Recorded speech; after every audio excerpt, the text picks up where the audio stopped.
নাহমাদুহু ওয়া নুসাল্লি আলা রাসূলিহিল কারীম আম্মা বা'দ। প্রিয় দর্শক, আজকে যে আলোচনা করব তার বিষয়টা হচ্ছে, আজকে প্রথম পর্ব বিবাহের অলিমা করা সুন্নাত। বিবাহের কাজ শেষ করার পর বন্ধু বান্ধব, আত্মীয় স্বজন, পাড়া প্রতিবেশীকে সাধ্য অনুযায়ী ভোজ প্রদান করা সুন্নতে মুআক্কাদা। ইমাম আজম আবু হানিফা রাহিমাহুল্লাহর মতে এটা সুন্নতে গায়রে মুআক্কাদা। এ ভোজকে অলিমা বলে।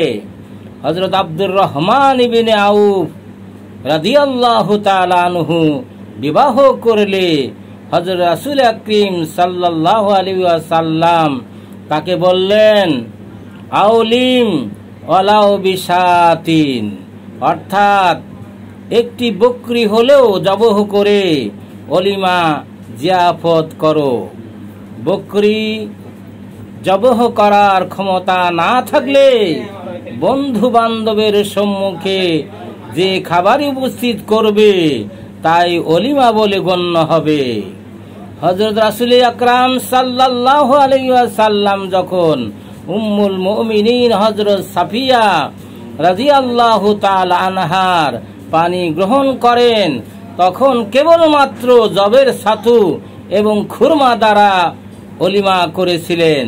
অতএব প্রিয় বন্ধুরা, বিবাহ কর্মের প্রতি সম্মান প্রদর্শনের উদ্দেশ্যেই রাসূল পাক সাল্লাল্লাহু আলাইহি ওয়াসাল্লাম বলেছেন, সাধ্য অনুসারে অলিমা অনুষ্ঠান করবে, বেশি দেরি করবে না। বিবাহের 3 দিনের মধ্যেই অলিমা করা উচিত, কখনোই 1 সপ্তাহের বেশি দেরি করবে না। আর বিবাহের মধ্যে দফ নামক এক তালা বাদ্যযন্ত্র বাজিয়ে বিবাহ অনুষ্ঠানের সংবাদ সকলকে জানিয়ে দেওয়া এবং আনন্দ উৎসব করা মুবাহ। আমাদের হানাফি মাযহাবের মত অনুসারে দফ বাজানো নাজায়েজ। বিবাহের শহরত দফ ছাড়াও হতে পারে। ইমাম মাওয়ারদি শাফি প্রায় 900 বছর পূর্বে বিবাহ শাদীতে দফ বাজানো মাকরুহ বলেছেন। ইমাম বাগবী ইবনে হাজার মক্কি ইহা সমর্থন করেছেন। সুতরাং বর্তমান কালে দফ বাজানোর অনুমতি দেওয়া হয় না।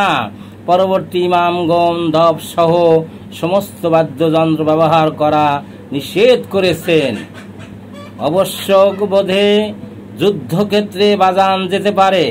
মোট কথা, বিবাহ শাদী ইত্যাদিতে কোনো প্রকার বাদ্যযন্ত্র ব্যবহার করা নির্দোষ বা নাজায়েজ। স্বামী নেকায়া বাইহাকি। প্রিয় বন্ধুরা আমার, পৃথিবীতে যে মহান জাতি সৃষ্টিজীবের মধ্যে সর্বাধিক সম্মানিত মর্যাদাশীল, বিবাহ অনুষ্ঠানে সে মানবের জন্মের কারণ